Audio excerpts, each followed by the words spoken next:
Bueno, buenas noches a todos los que están acá, bienvenidos. Son las 7:02. Vamos a empezar con nuestro webinar del día de hoy. Antes quisiera hacer una breve reseña y posteriormente presentar a la doctora Sandra Maecha, quien nos acompañará el día de hoy. Bueno, para quienes no saben quién es AMEVI, que es su primera vez y que desconocen un poco de qué se trata esta asociación, AMEVI es la Asociación Argentina de Medicina y el Estilo de Vida. Esta nace con el objetivo de poder brindar, a ver, aguarden un segundo, de poder brindar el conocimiento académico a todos los profesionales de la salud en cuanto a la medicina del estilo de vida.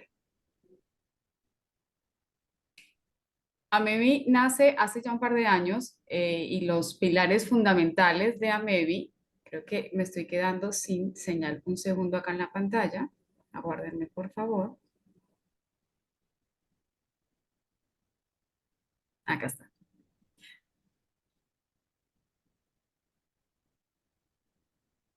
Bueno, los pilares fundamentales de AMEVI son la alimentación, la actividad física, la construcción de lazos sociales positivos, el manejo del estrés, la buena higiene del sueño y el cese de hábitos tóxicos como tal.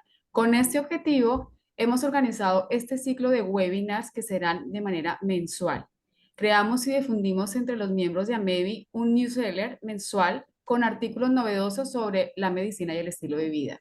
También brindamos cursos sobre la medicina, el estilo de vida y otros tópicos relacionados con relacionados y además certificados por la Asociación Médica Argentina, que por cierto está ya abierta la inscripción para que puedan hacerlo para el curso de este año en el mes de abril.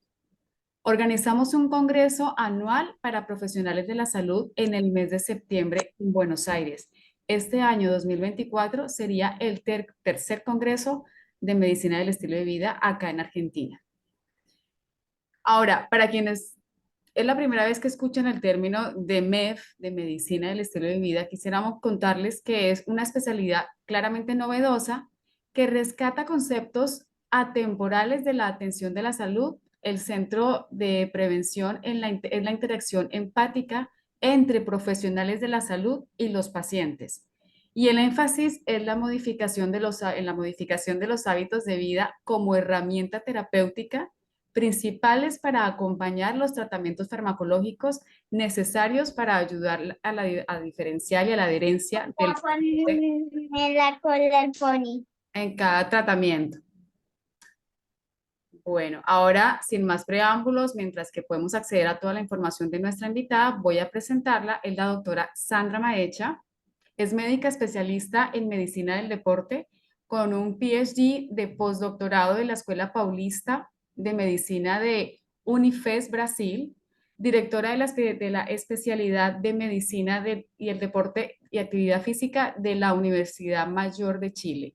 Es jefe de la unidad clínica MEDS de Chile y es directora regional para la América Latina en Exercise is Medicine. Así que con ustedes empezamos con la doctora Sandra Maecha.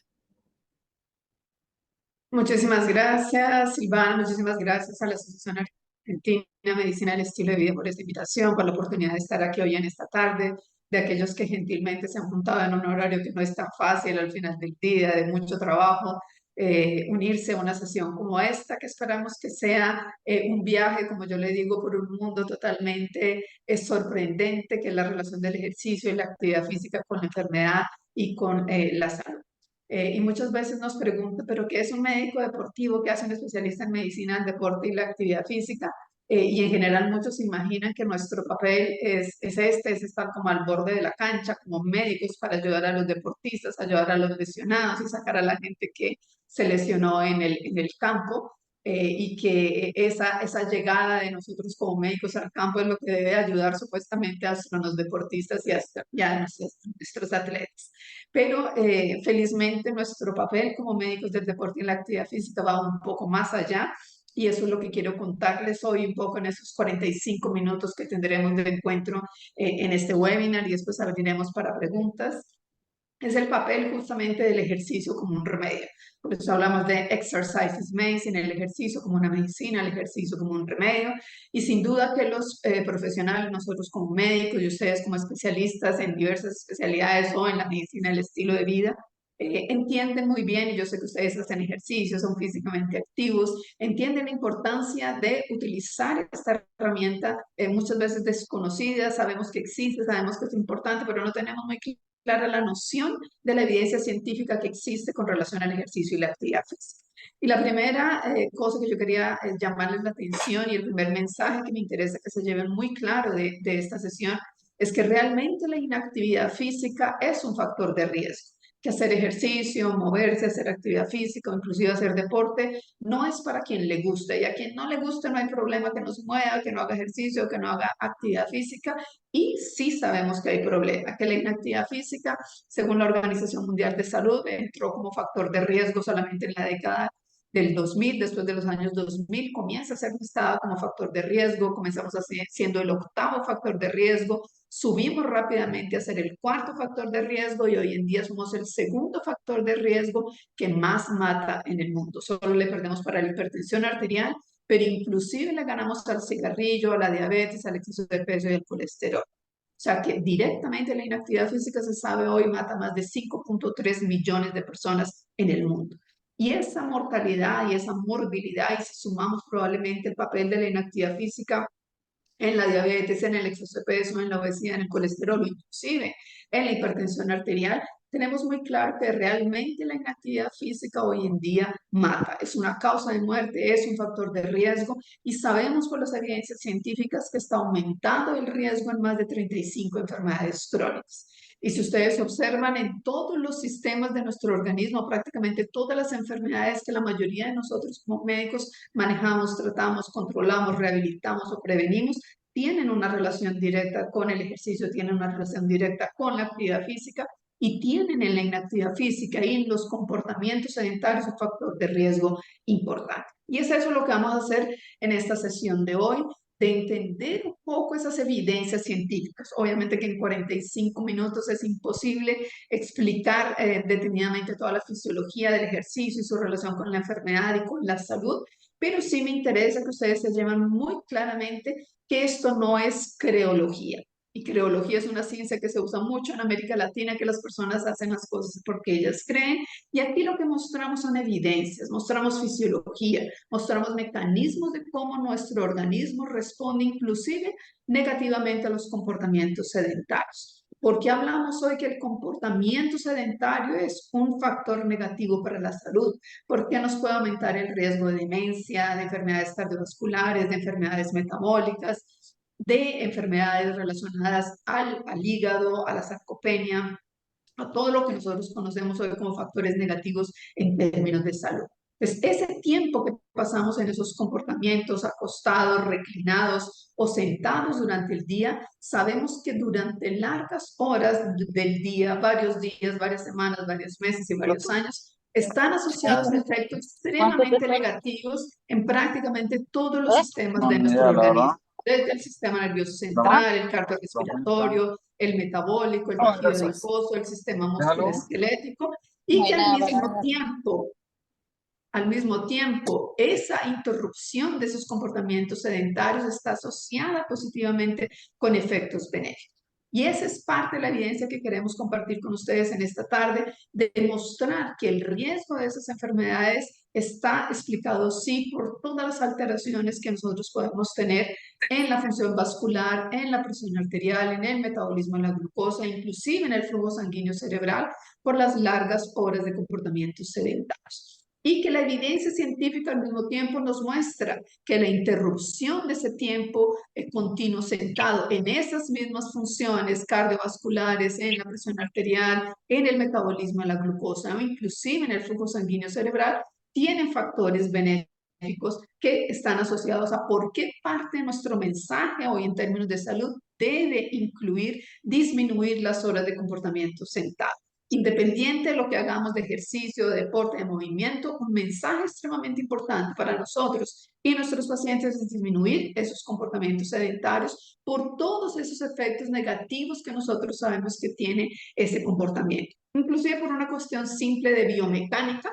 Mientras estemos estos 45, 50 minutos sentados, sabemos que hay una flexión de cadera que dobla y angula nuestras arterias, que disminuye el flujo sanguíneo, que aumenta la resistencia vascular periférica y aumenta la presión arterial, y que inclusive altera nuestro flujo turbulento y ese famoso shear stress de nuestros vasos sanguíneos. Y eso está asociado a un aumento del estrés oxidativo y a una disminución de la función vascular. Entonces, hay razones fisiológicas que nos explican, sí, que nosotros alteramos toda esa microvasculatura periférica con el tiempo sentado continuo. Como ustedes ven, hay alteración en toda la función de nuestro endotelio, hay alteración en la capilaridad de nuestros músculos, alteramos negativamente toda esa hemodinámica arterial por esas moléculas vasoactivas, oxidativas y proinflamatorias que nosotros generamos al estar largas horas sentados, pero que en la medida en que nosotros nos movemos e interrumpimos ese comportamiento sedentario, restauramos esa hemodinámica periférica, restauramos esas moléculas vasoactivas y generamos efectos antioxidantes y antiinflamatorios. Y otro de los efectos extremadamente negativos, y tal vez uno de los más estudiados y el más evidente en esa relación, es que nosotros alteramos el metabolismo de la glucosa con el tiempo sentado prolongado. Alteramos la glucosa, la insulina, alteramos el consumo de ácidos grasos por el músculo, y todo eso sabemos que va a generar resistencia a insulina, va a generar hiperglicemia y va a generar disfunción vascular. Entonces es una muy buena alternativa también para que nosotros comencemos a utilizar estas evidencias fisiológicas y estas evidencias científicas a favor de un mensaje claro, por ejemplo, para el paciente con diabetes tipo 2, de por qué es tan importante interrumpir el tiempo sentado prolongado en esos pacientes para que nosotros logremos de alguna forma aumentar la expresión musculoesquelética de los genes relacionados con el metabolismo del carbohidrato, con la expresión del GLUT4 o con el consumo de glucosa por la célula muscular. Entonces no es criología, esa magia que tiene ese músculo esquelético es por ese poder maravilloso que tiene en generar una serie de efectos fisiológicos en nuestro organismo, y que son los que debemos conocer justamente para saber qué mensaje promover en nuestros pacientes. Y además de eso, sabemos que tiene un efecto extremadamente negativo en el flujo sanguíneo cerebral, y eso también puede estar asociado a deterioro cognitivo, alteraciones en nuestras funciones cognitivas, porque de la misma forma va a generar hiperglicemia, hipertensión, disfunción vascular e inflamación en el cerebro largas horas del día sentados. Y por eso que interrumpir ese tiempo sentado también se ha visto que cortos periodos y cortos minutos durante el día se asocian a una minimizar o atenuar un poco ese efecto negativo del tiempo sentado. Entonces, ese mensaje es uno de los más claves para comenzar nuestra sesión. Tiempo sentado enferma, tiempo sentado mata y tiene efectos perjudiciales en la salud. Y el segundo, que es al que le vamos a dedicar un poco más de tiempo, que está relacionado con ese bajo fitness cardiorrespiratorio, con esa poca actividad física, poco ejercicio físico que en general las personas hacen. No ustedes, porque yo estoy segura de que todos ustedes están convencidos de la importancia de la actividad física, ustedes se mueven, hacen ejercicio, hacen deporte, pero la mayoría de la gente no lo hace. Entonces, eso nos lleva a nosotros como médicos a entender el por qué es tan importante, así como le medimos y queremos saber si nuestro paciente tiene obesidad, si fuma, si tiene hipertensión, si tiene colesterol elevado, si tiene diabetes. Nosotros deberíamos saber cómo es el fitness cardiorrespiratorio en nuestros pacientes, porque ese es el que más indica o la que nos da el mayor riesgo atribuible de mortalidad, tanto en hombres como en mujeres. Y ese fitness cardiorrespiratorio se ha asociado, sí, a mayor riesgo de enfermedades cardiovasculares, a mayor mortalidad, no únicamente en individuos con factores de riesgo o con enfermedades crónicas, como también en adultos, adultos jóvenes en general, ya a partir de los 40 años, inclusive asintomáticos o sin factores de riesgo. Y también ese pobre fitness cardiorrespiratorio se ha asociado a un mayor riesgo de eventos adversos postquirúrgicos en tiempo de hospitalización, tiempo de trasplante, en incidencia de eventos vasculares, demencia, síndrome metabólico, discapacidad y toda una serie de condiciones que hoy nosotros conocemos claramente en la medicina. Entonces, cuando hablamos de la importancia de ese movimiento, de esa actividad física, de ese deporte, nosotros entendemos el por qué esa importancia de movernos. Y cuando yo les digo, oiga, hay un remedio maravilloso que produce todos esos efectos que ustedes ven en la mitocondria, en las células, en el corazón, en los cardiocitos, en los miocitos, en fin, en prácticamente todo nuestro sistema se produce esta respuesta maravillosa que se asocia tanto al ejercicio aeróbico como al ejercicio de fuerza, y que ese maravilloso remedio que produce todos esos efectos fantásticos se llama actividad física, se llama ejercicio. ¿Será que nuestros pacientes se lo tomarían? ¿Será que nosotros como médicos no deberíamos estar prescribiendo, recomendando este maravilloso remedio llamado ejercicio? Y mi respuesta sería, claro que deberíamos estar. ¿Por qué? Porque nosotros sabemos que cada vez que nos movemos o cada vez que hacemos ejercicio, hay un estrés que induce respuestas en nuestro organismo. Respuestas estructurales, respuestas celulares, respuestas moleculares, que veremos en ese viaje por diversas partes de nuestro organismo, y que son esas respuestas de reparo que son generadas a cada uno de los estrés que nosotros tenemos en el hueso, en el músculo, en los vasos arteriales, en el corazón, en el cartílago, en nuestro sistema cardiorrespiratorio, inclusive en el intestino. Y esas respuestas de reparo son las que generan los efectos benéficos en términos de salud. O son las respuestas celulares y moleculares también a ese estrés en diferentes tejidos, de proteínas, de antioxidantes, de antiinflamatorios, de biogénesis de mitocondrias, de estímulo del sistema nervioso parasimpático, de vías de angiogénesis, de vías antiinflamatorias, que nos indican por qué de verdad el ejercicio es un potente remedio en términos de tratamiento, de control y de rehabilitación de la mayoría de las enfermedades crónicas que nosotros conocemos hoy en día. Y buena parte de ese efecto se debe también al famoso poder que ese músculo tiene al secretar esas miocinas, que nosotros también en la literatura científica desde el 2017 las conocemos como ejercinas, y que se producen no únicamente en el músculo, como también en el tejido adiposo pardo, en el corazón, en el hígado, en el hueso, en el sistema inmunológico y en el sistema nervioso central, e inclusive yo llamaría también de cerebrosinas, porque también tenemos sustancias que se producen en el cerebro asociadas al ejercicio físico. Buena parte de esas ejercinas tienen efectos autocrinos, paracrinos y endocrinos. Y justamente son esos efectos metabólicos que nosotros tenemos con diversas de esas sustancias.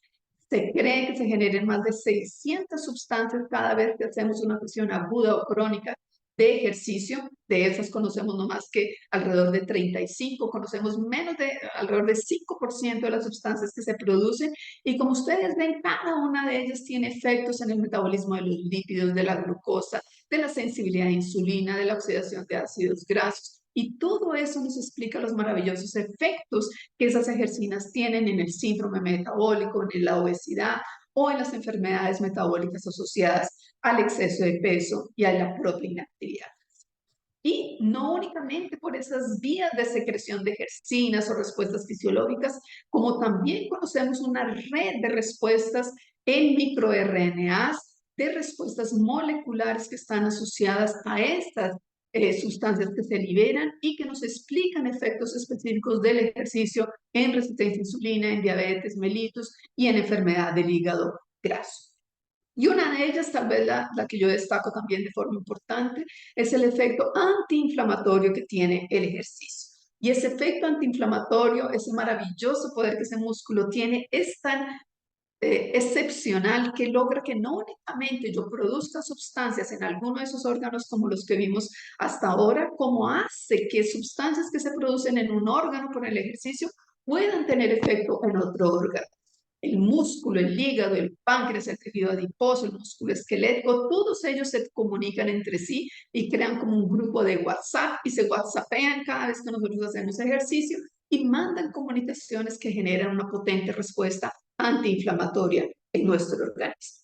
Y esto es importante para el manejo de una de las condiciones más comunes, tal vez no en Argentina, pero sí lo vemos mucho en Chile, en Brasil, en Colombia, en diversos países de la región, que es el problema del exceso de peso y cómo utilizamos ese ejercicio también a favor del control del peso corporal en los pacientes con cirugía bariátrica, con dietas restrictivas, en los que sabemos que la actividad física realmente tiene un efecto modesto, que no es la mejor alternativa que debemos usar para perder peso, pero probablemente en que nosotros nos debemos enfocar en la calidad del músculo, y que en esos pacientes lo que nosotros queremos, independiente de la reducción de peso, es que nosotros consigamos mejorar la fuerza muscular, mejorar ese fitness cardiorrespiratorio y con esto generar efectos benéficos en la salud.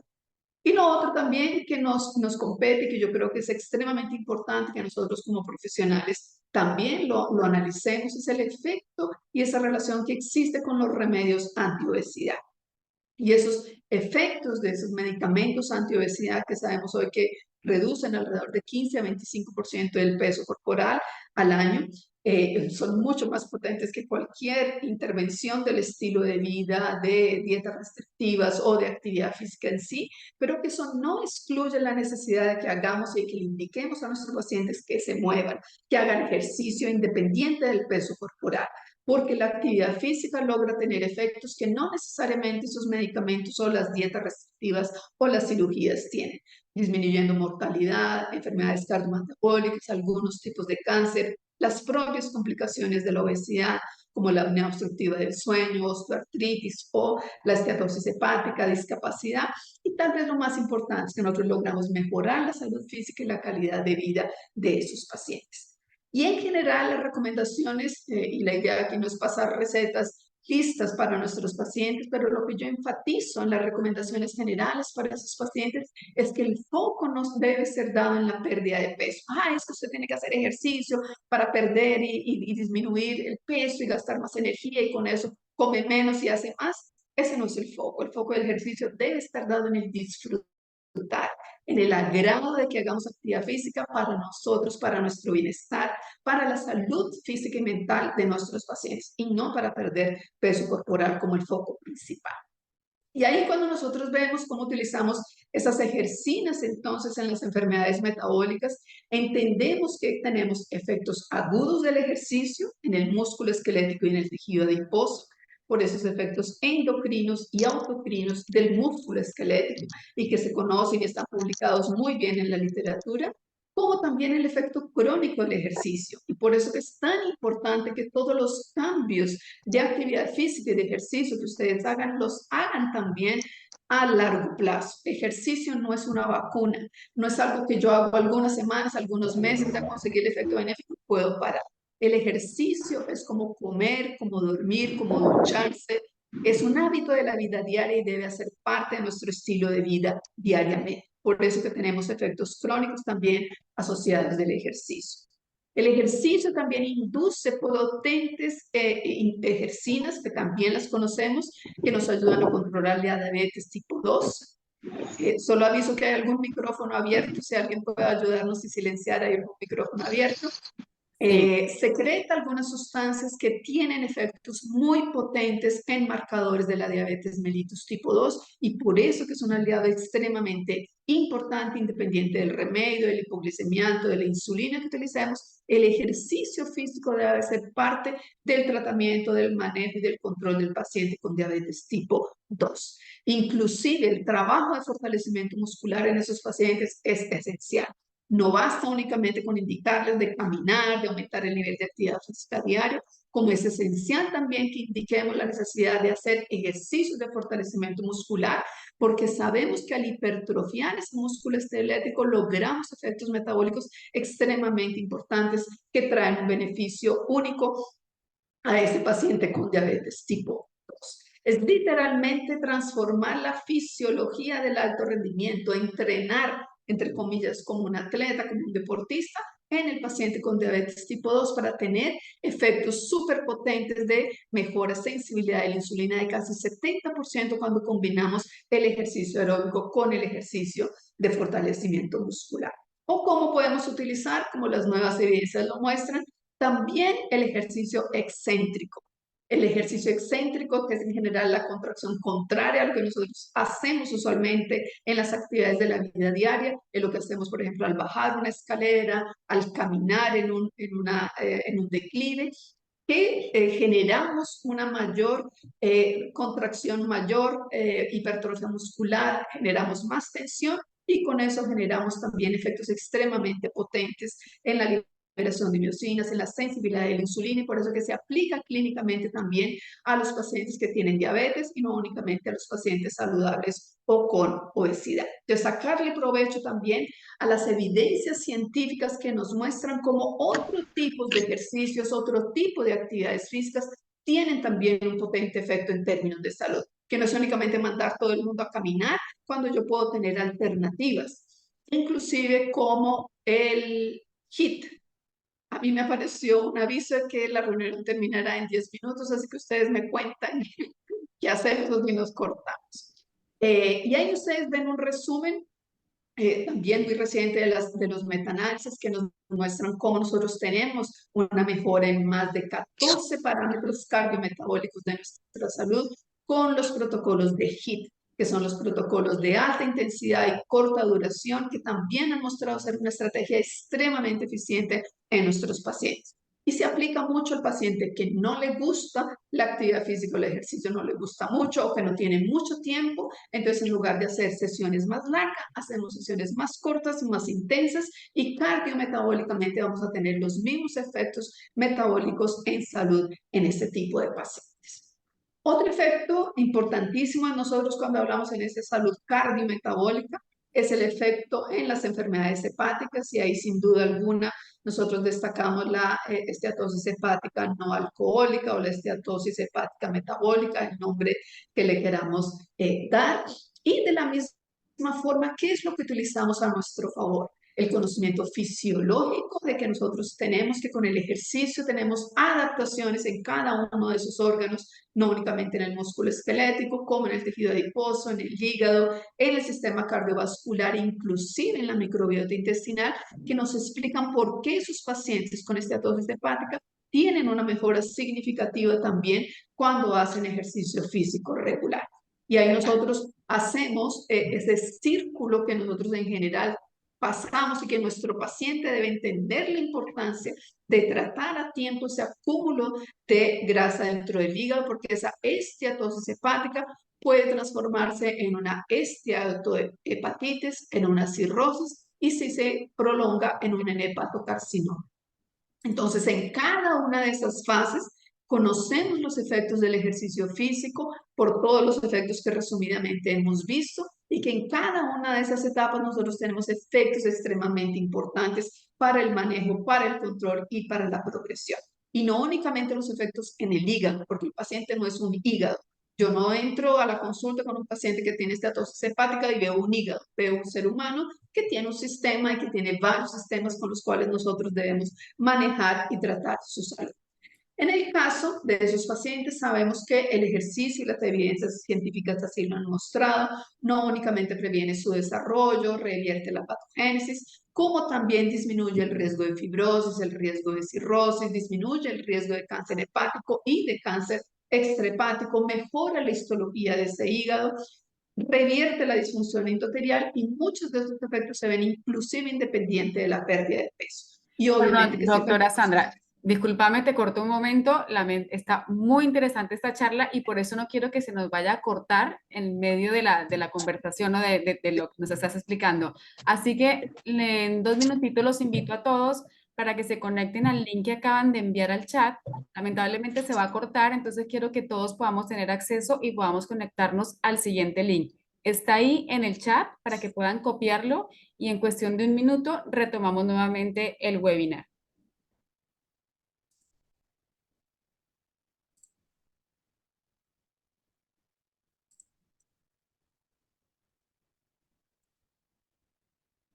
de la actividad física en los pacientes en los pacientes con esteatosis hepática no alcohólica o metabólica, y como la importancia que, de nuevo, independiente de la pérdida de peso, nosotros promovamos la realización del ejercicio. El ejercicio no es únicamente para perder peso, el ejercicio va mucho más allá de efectos que nuestros pacientes pueden tener, y eso es un papel fundamental de nosotros, explicarlo a nuestros pacientes, dejarles claro la importancia del efecto del ejercicio en otros parámetros que no necesariamente el paciente va a ver. Ningún paciente les va a llegar a la consulta y les va a decir, uy, doctora, me mejoró la histología del hígado, tengo menos fibrosis, tengo menos acúmulo de grasa, me está funcionando mejor el GLUT4, me disminuyó 3 milímetros la presión arterial, me mejoró el colesterol 4 microgramos. nadie siente eso, nadie, ningún paciente ni el médico más especialista siente esos cambios y por eso debemos ser tan poderosos también en nuestro mensaje de cómo incentivar a nuestros pacientes y motivar a que permanezcan físicamente activos. Y como estamos hablando del hígado y las consecuencias y parte de las consecuencias de esa esteatosis, de la cirrosis, del hepatocarcinoma, pueden ser un trasplante de hígado y también hacemos un trasplante de hígado los beneficios de la actividad física, que no son nada diferentes de los efectos que conocemos de otras condiciones clínicas o otras condiciones metabólicas. E inclusive ya para los pacientes que tienen el cáncer de hígado, esta reciente publicación nos muestra parte de todos los efectos que hemos comentado, pero yo enfatizo obviamente los efectos que son directamente asociados a la proliferación de ese hepatocarcinoma, la tasa del hepatocarcinoma y a la progresión de eso, que parece estar relacionado con todos los efectos benéficos que esos pacientes también que ya tienen el diagnóstico de cáncer hepático pueden tener y por los cuales vale la pena que sigan haciendo ejercicio o que comiencen a hacer ejercicios.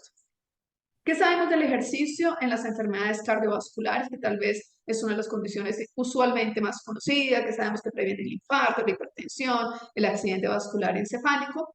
Y que de nuevo nosotros que nos reunimos en una tarde del fin del verano aquí a discutir y revisar algunos de esos efectos benéficos, importante que entendamos que todo lo que hemos visto hasta ahora de esos efectos en la parte metabólica, en la parte de composición corporal, en la parte del hígado, del páncreas, del metabolismo de la glucosa, inclusive de la masa muscular, tienen efectos indirectos en las enfermedades cardiovasculares y que también el propio ejercicio físico tiene efectos cardiovasculares directos porque tiene efectos en el corazón, en el vaso sanguíneo, en el sistema nervioso simpático y parasimpático. Entonces, cuando hablamos de los efectos cardioprotectores de la actividad física habitual y del ejercicio físico regular, destacamos los principales factores que nos llevan a entender por qué el ejercicio es esencial en la prevención primaria, secundaria, terciaria de las enfermedades cardiovasculares, porque tienen potente efecto antiaterosclerótico, antiisquémico, antiarrítmico y antitrombótico. Y como ustedes bien saben, no hay ningún remedio en la medicina, por lo menos hasta este día 12 de marzo de 2024, que nos explique que haya un remedio que tenga todos esos efectos de una única vez, como el ejercicio sí los tiene. No hay ningún remedio en la medicina que logre tener los mismos efectos cardioprotectores que el ejercicio tiene y que por eso usualmente nosotros como médicos terminamos dando 2, 3, 4 remedios para tener efectos que el propio ejercicio los tendría por sí. Inclusive, de nuevo, las metaanálisis de ensayos clínicos aleatorios nos muestran cómo el ejercicio aeróbico tiene un factor positivo en el tratamiento de los pacientes con hipertensión arterial.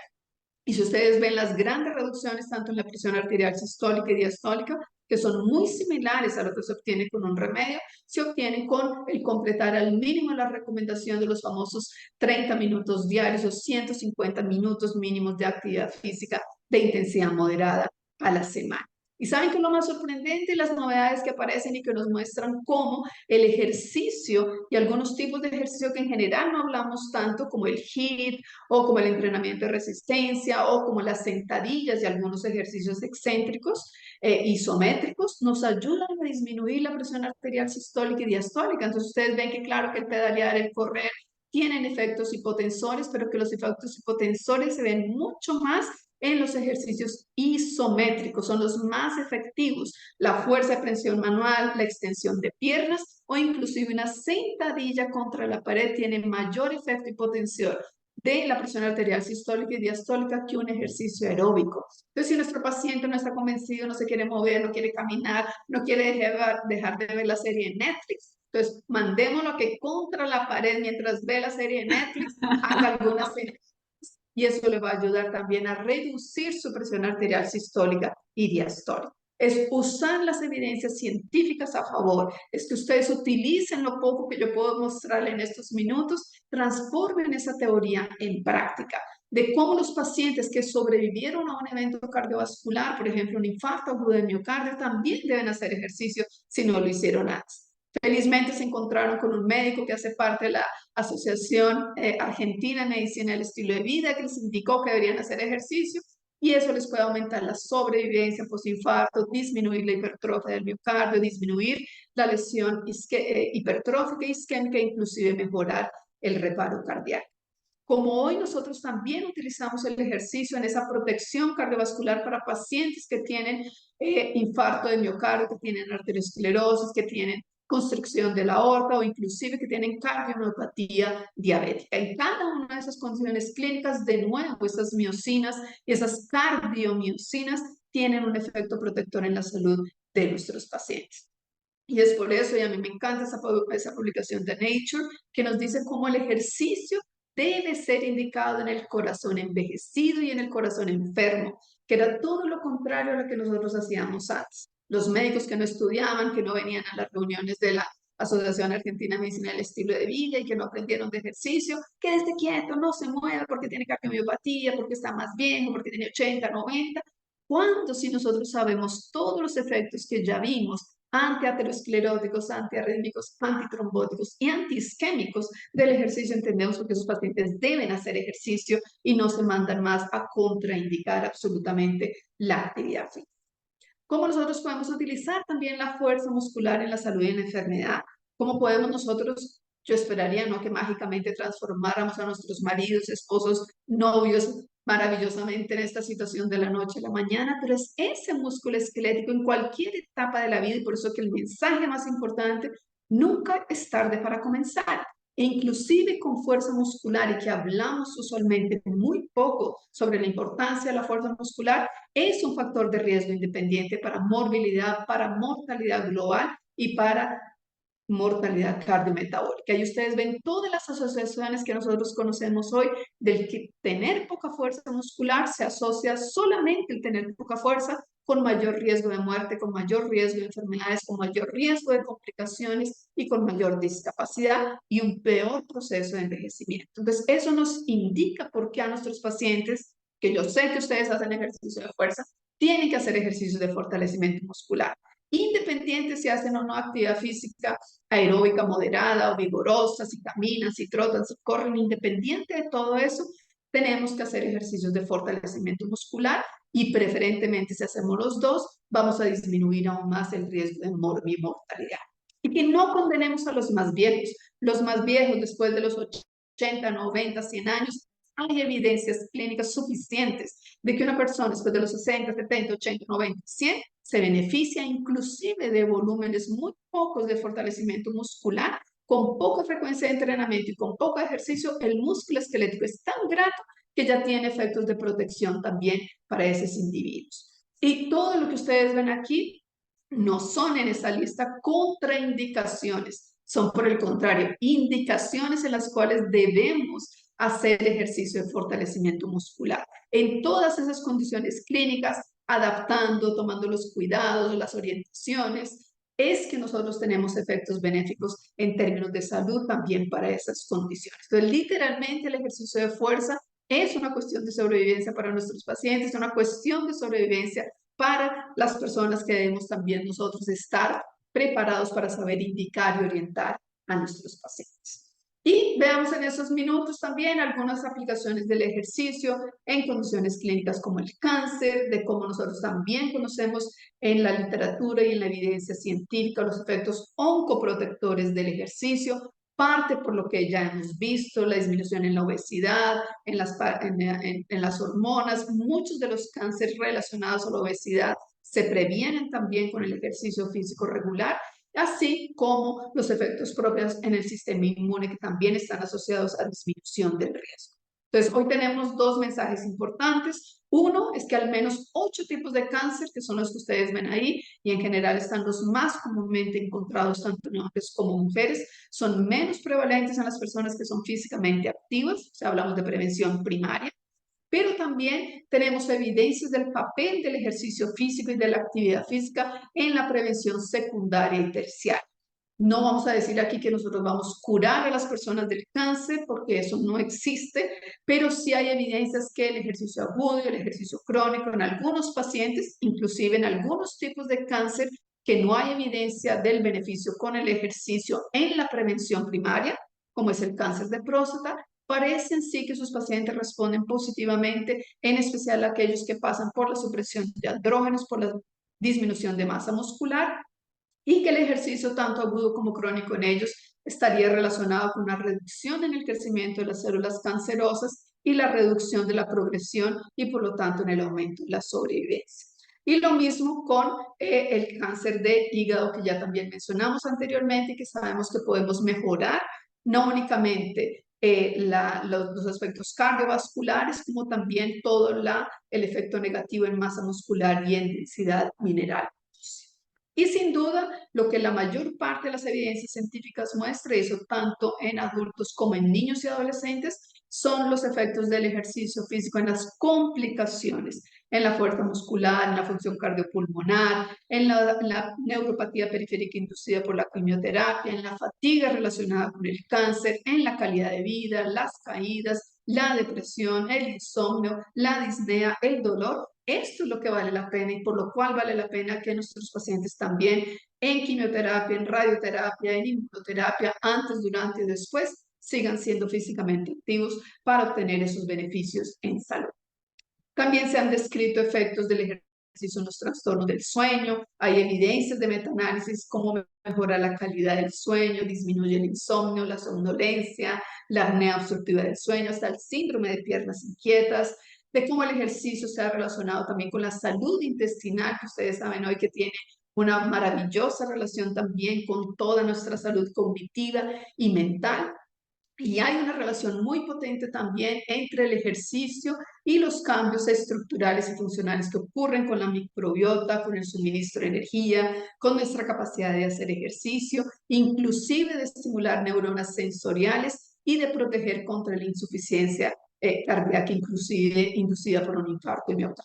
Entonces ustedes ven cómo es maravilloso este músculo esquelético que al contraerse, y que por cierto es el mayor tejido de nuestro organismo, representa más del 40% de nuestro cuerpo y es un órgano endocrino como cualquier otro y tiene esa maravillosa capacidad de comunicarse con prácticamente todos los sistemas de nuestro organismo. Y como hay mujeres y tenemos mujeres en la audiencia, entender también que nosotros tenemos un factor importante en la osteoporosis, en la protección con la fractura, principalmente, y el ejercicio logra algo que no logran la mayoría de los remedios, y es proteger contra la fractura.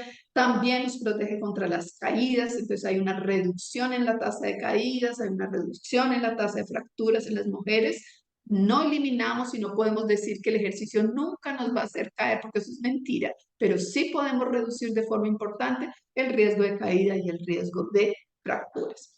Y hay otro factor extremadamente importante, hablando en términos de salud osteoarticular, en la artritis reumatoide, en que de nuevo no es una condición clínica de contraindicar el ejercicio, es una enfermedad crónica que ayuda, sí, el ejercicio físico por sus efectos clínicos en el dolor, en la rigidez, en la actividad de la enfermedad, en la discapacidad, en la calidad de vida y en todos los parámetros que hemos visto que son los mismos independientes si yo tengo una enfermedad cardiometabólica, una enfermedad osteomuscular o una enfermedad de salud mental. Y ya que hablamos de la mujer, tenemos que hablar del hombre también. Se ven efectos en salud sexual. Hay evidencias también de cómo el periodo de la eyaculación precoz es menor entre los individuos físicamente activos. Las disfunciones eréctiles son menos frecuentes en las personas, en los hombres que son físicamente activos. E inclusive evidencias que la calidad del esperma puede mejorar también entre los hombres que hacen actividad física. O sea que si no los convencemos por todo lo que hemos hablado en estos minutos hasta ahora, tenemos una muy buena razón también de convencerlos por esto.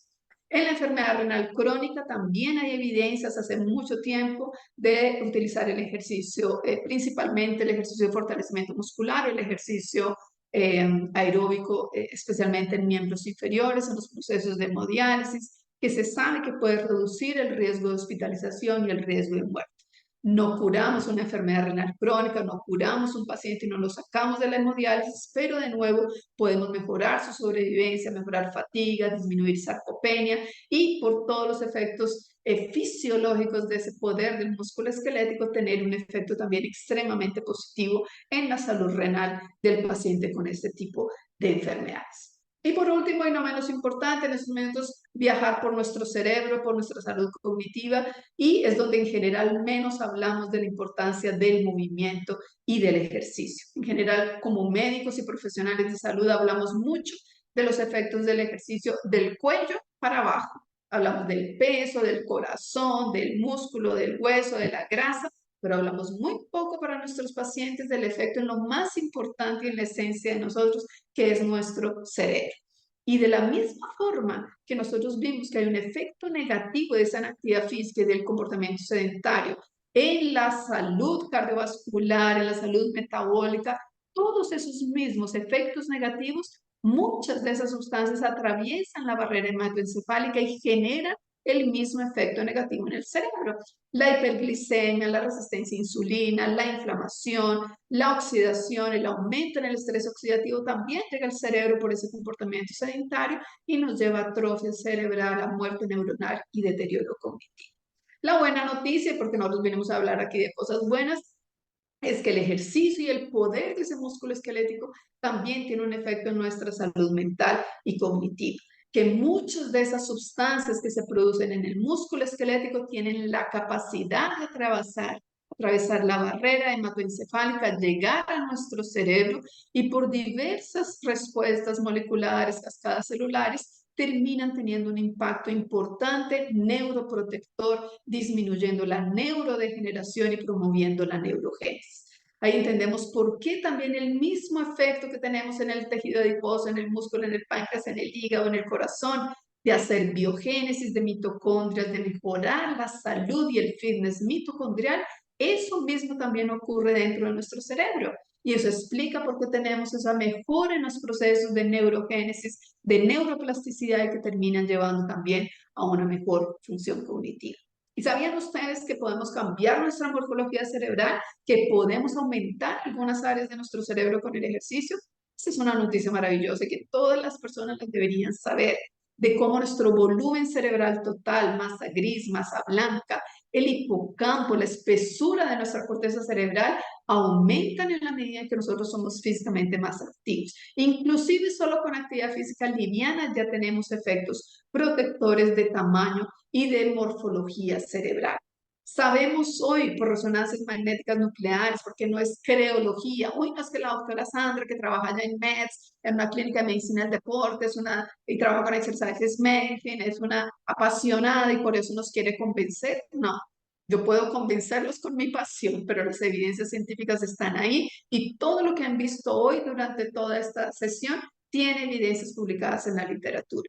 Y esta no es diferente. Individuos hasta los 94 años de edad analizados con resonancia magnética nuclear nos muestran cómo aquellos que tienen comportamientos sedentarios tienen peores marcadores de salud cerebral, pero que de nuevo, al reducir el tiempo sedentario, al hacer más actividad física, tenemos más volumen cerebral, más densidad de materia gris y más espesor de la corteza cerebral. Entonces, poco movimiento en la vida cotidiana de esas personas beneficia la salud cerebral. Por eso que nuestros adultos mayores no pueden ser condenados al tiempo sentado. Uy, no, quédese sentadito, no se mueva, que se nos puede caer, se nos puede fracturar. Los estamos matando más rápido, los estamos deteriorando más rápido, les estamos haciendo perder la esencia de su vida, de su salud cerebral por la falta de movimiento. Tenemos que hacer todo lo contrario a lo que generalmente creemos que es lo mejor para la gente que está envejeciendo.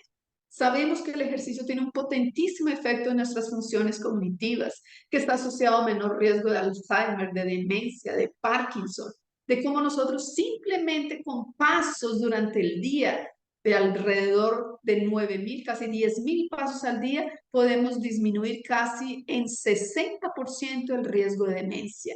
No hay ningún remedio que logre tener el efecto de reducción del riesgo de demencia como lo tiene simplemente el acumular algunos pasos de actividad física por día.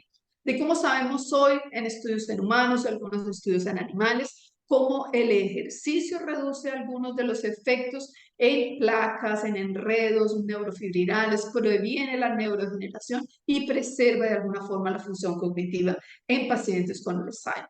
No curamos pacientes con Alzheimer, probablemente no cambiamos la progresión de la enfermedad, pero logramos mantener, preservar de alguna forma durante más tiempo probablemente algunas funciones cognitivas y mejoramos salud cardiovascular y metabólica, que muchas veces es lo que termina matando a esos pacientes que son también condenados a la inactividad física y al sedentarismo.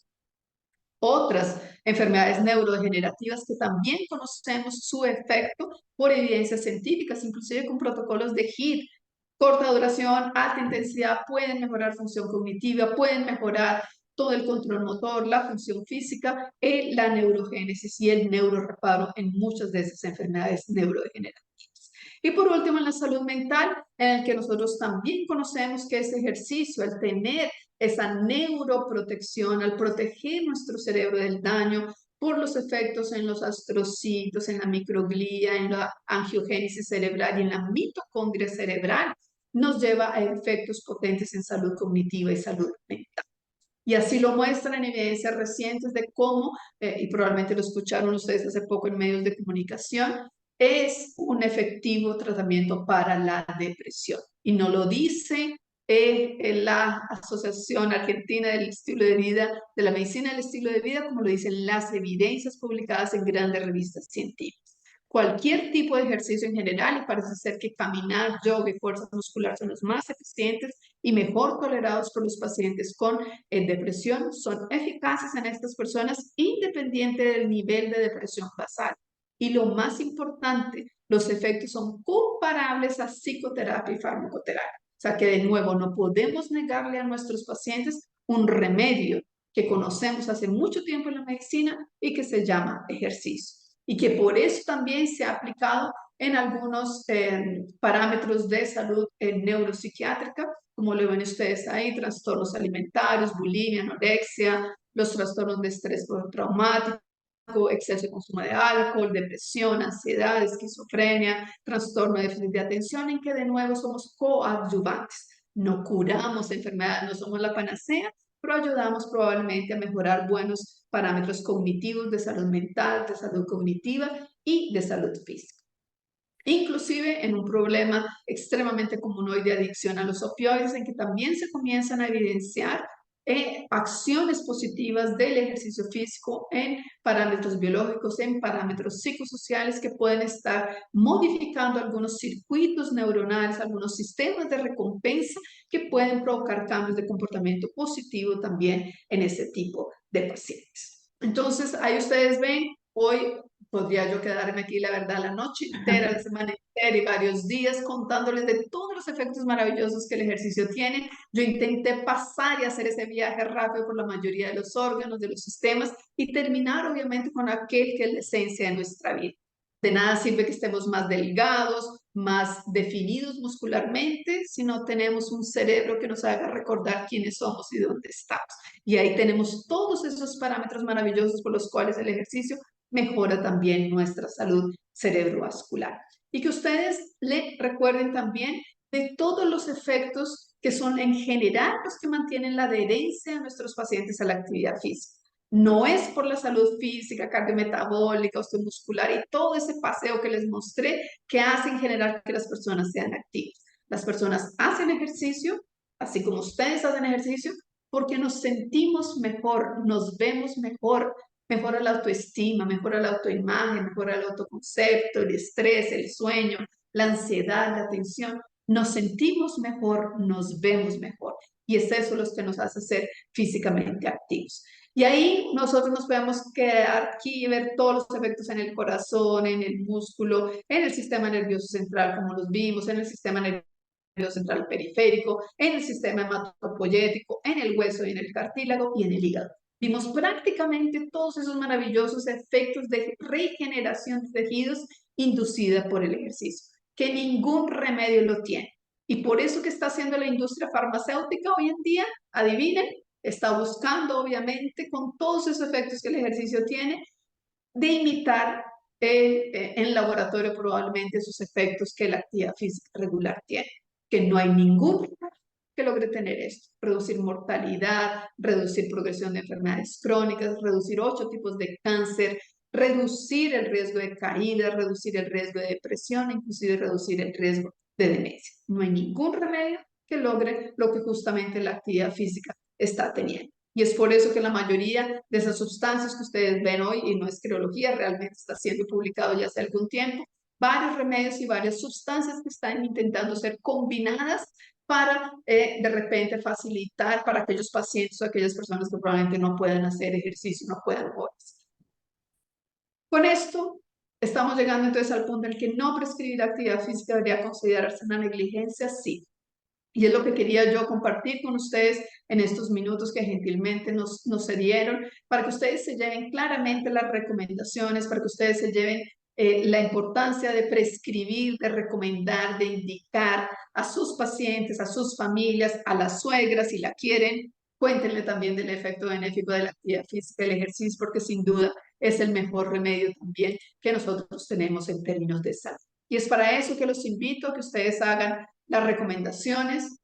Aquellos que estén interesados, les recuerdo que nosotros tenemos con Exercises Medicine una certificación internacional, es online, que se hace durante 4 semanas. Tenemos una que comienza ahora en abril. Les dejo ahí el código QR también para que nos visiten y vean, porque no es un curso de especialización, sino es para que vean todas esas evidencias, entienden los beneficios, el proceso de screening y las bases de recomendación del ejercicio.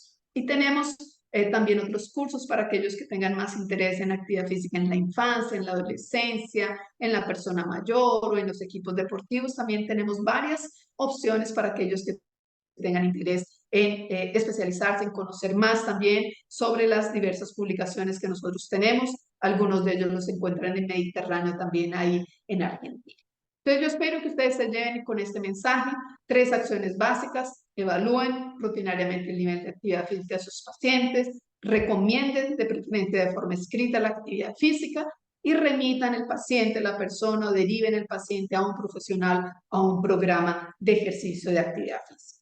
Con todo lo que vimos en esos 45 minutos de sesión, transformen la evidencia científica en práctica. Transformemos teoría en práctica. Y que lo mínimo que debemos decirle a un paciente en 15 segundos en la consulta: siéntese menos, muévase más y haga ejercicio. No sé cuántos segundos me demore en decir eso, pero es un poder de transformación extremadamente potente en el paciente. Y si se dedican un poco más, le dedican al menos 30 segundos al paciente en su consulta, díganle: levántese a cada hora y media, interrupción del tiempo sentada, muévase más, acumule media hora o 60 minutos de preferencia la mayor parte de los días de la semana de una actividad muy moderada o la mitad de una actividad física vigorosa. Y por último, y no menos importante, que también lo aprendimos, hagan ejercicio de fortalecimiento por lo menos 2 días, solo 2 días de fortalecimiento muscular, sentadillas, sentadillas contra la pared, plancha, flexión de brazo en la pared o en el piso, son suficientes ya para estimular nuestra fuerza muscular. Entonces, sentémonos más, movémonos más, hagamos ejercicio y vayamos llevando a nuestro paciente en una escalera de cambio de comportamiento, de salir de disminuir los comportamientos sedentarios a moverse más y hacer ejercicio para mantenerlos físicamente condicionados. Es eso lo que ustedes pueden también consultar en este sitio, en este código QR. Exercise Medicine tiene material disponible para ustedes y sus pacientes en español. Hay más de 10 condiciones clínicas que ya están con folletos muy prácticos que ustedes pueden derivar a que el paciente los baje desde el download, o pueden ustedes imprimirlo y entregarle al paciente si ustedes no tienen tiempo en la consulta, pero tenemos la obligación de informar a nuestros pacientes. No sé si necesariamente para que algún día comencemos a hacer actividad física desde etapas muy tempranas o para que tengamos niños haciendo cosas sensacionales, pero lo que yo estoy muy convencida y que espero que ustedes se hayan convencido, que logremos hacer actividad física no solo para hacer cosas excepcionales, sino principalmente para que las personas vivan más y principalmente vivan mucho más felices. Y esta es la recomendación que yo tengo al finalizar nuestra sesión, para que ustedes se vayan plenamente convencidos y tranquilos que tenemos todas las evidencias científicas disponibles para vivir más, mejor y más felices. Muchísimas gracias a ustedes por la atención, por los minutos que nos han dedicado, que espero que esta información les haya servido. Les dejo mi contacto, mi correo electrónico. Sé que este webinar va a quedar grabado, así que feliz de orientarlos de la forma en que ustedes consideren que puede servirles como profesionales en esta área. Muchísimas gracias. Muchas gracias, doctora Sandra. La verdad ha sido todo un placer. Personalmente se me pasó el tiempo volando porque fue tan interesante la charla que, a pesar de haber tenido la interrupción, se pasó muy rápido. Así que muchísimas gracias por la generosidad y por darnos todo este conocimiento. Vamos a darnos algunos minutos para las preguntas. Si tienen algunas dudas, inquietudes, para que podamos resolverlas. Van levantando la mano en el chat, puede ser, o acá en cámara. Está la doctora Inés. Adelante, doctora. Gracias, gracias, buenas tardes. Bueno, la doctora Sandra, excelente, excelente, y muchísimas gracias por compartir toda esa información. Las personas que hacemos medicina de estilo de vida hacemos énfasis en ese pilar tan importante, pero nos sucede una traba que los mismos médicos nos dicen, que es que no mandan a los pacientes a hacer actividad física hasta que no tenga una evaluación cardiovascular, ¿no? Y eso es algo que los frena, que directamente pasa a no hacer nada. Entonces yo quería saber, doctora, ¿cómo se puede o hasta cuándo indicarle algo a los pacientes sin que tengan que pasar por una evaluación cardiovascular? El ejercicio básico, esto que hablábamos de los pasos, de lo rutinario, de levantarse, porque los mismos médicos me contestan que tienen la traba de que hasta que no lo manden al cardiólogo no prescriben actividad física. Quería saber cuál es su opinión para poder ampliar esta prescripción de una práctica común y rutinaria. Y muchas Sí, gracias. completamente de acuerdo, Inés, y tristemente es lo que sigue ocurriendo. Por eso el Colegio Americano de Medicina del Deporte ya cambió su proceso de screening, su proceso de tamizaje, justamente porque se dio cuenta que esa barrera, la que tú mencionas, no es únicamente en Argentina, ni en Chile, ni en Colombia, es en el mundo entero, y los americanos también hicieron la misma análisis de darse cuenta que el referir al paciente a que haga un examen de test de esfuerzo, por ejemplo, antes de hacer ejercicio, es la barrera más importante, más costosa, y por eso no funciona. Entonces, en general, cuando tú vas a hablar de actividad física, movimiento, interrumpir tiempo sentado, moverse más, la mayoría de los seres humanos necesitan un test de esfuerzo y un electrocardiograma para movernos más. O si no, ¿quién debería hacer el test de esfuerzo? La persona que no se mueve. Ese sí debería ir para una evaluación cardiológica, porque ese es el que corre más riesgo. Es él, el inactivo, el que pasa largas horas del tiempo sentado. Ese sí debería obligatoriamente pasar por una evaluación cardiológica. Si no, deberíamos terminar diciéndole a los padres, ¿cómo se vino usted caminando a mi consulta? ¿Quién le dio permiso de caminar hasta aquí? ¿Le hicieron un test de esfuerzo antes de caminar? Eso llegaríamos a ese punto. Inclusive yo siempre lo digo también muy folclóricamente, pero con el sexo sería lo mismo. El sexo aumenta el gasto energético, aumenta el gasto calórico. Entonces, no, ya no hagas sexo hasta que no se haga un test de esfuerzo. Todas las entradas del motel deberían tener un test de prueba de esfuerzo porque la gente no debería hacer sexo si no se hace una prueba de esfuerzo antes. Entonces, cuidado. ¿Quién tiene que hacerse una evaluación? Y la evaluación hoy en día no se refiere a que todos son obligados a ir al cardiólogo y hacerse una prueba de esfuerzo. Es la evaluación y la liberación médica. Es que un médico evalúe si el paciente tiene alguna condición que exija la necesidad de un examen específico o de una consulta por un especialista antes de comenzar. ¿Quiénes son? Los pacientes con enfermedad renal, metabólica o cardiovascular, que son sintomáticos, que no están controlados, que son inactivos y que quieren comenzar un programa de ejercicio moderado vigoroso. Eso sí tienen que ir necesariamente por una autorización médica, que es diferente. No estamos diciendo que tiene que ser solo el cardiólogo y un test de esfuerzo. La mayoría de las personas, inclusive sin factores de riesgo, que sean inactivos, no soy sintomático, no tengo signos ni síntomas, estoy controlado, yo puedo caminar naturalmente como todos los seres humanos caminan. Entonces, cuidado en esa confusión de lo que es moverse más y hacer más actividad física con lo que es un ejercicio físico moderado, un ejercicio físico vigoroso. Que el paciente te dice, no, doctora, yo quiero correr la San Silvestre, quiero correr la maratona de Santiago, es otra historia. Hay el adulto, el joven, sin enfermedad, con o sin factores de riesgo, debe pasar por una evaluación porque es la exposición a un ejercicio vigoroso, una intensidad y una duración que tiene otro nivel de efectos en nuestro organismo. Entonces, eso ya está publicado, eso es parte de lo que vemos en la certificación de Exercises Medicine, pero si tú colocas el nuevo proceso de screening, está publicado en el 2015 por el American College of Sports Medicine, y te va a salir la referencia completa de todo el proceso, el algoritmo está ya publicado con todos los detalles para ese proceso de screening. Así que una muy buena pregunta, Inés. Muchas gracias, doctora, y excelente su conferencia. Excelente. Gracias. ¿Alguien más tiene alguna intervención, alguna pregunta?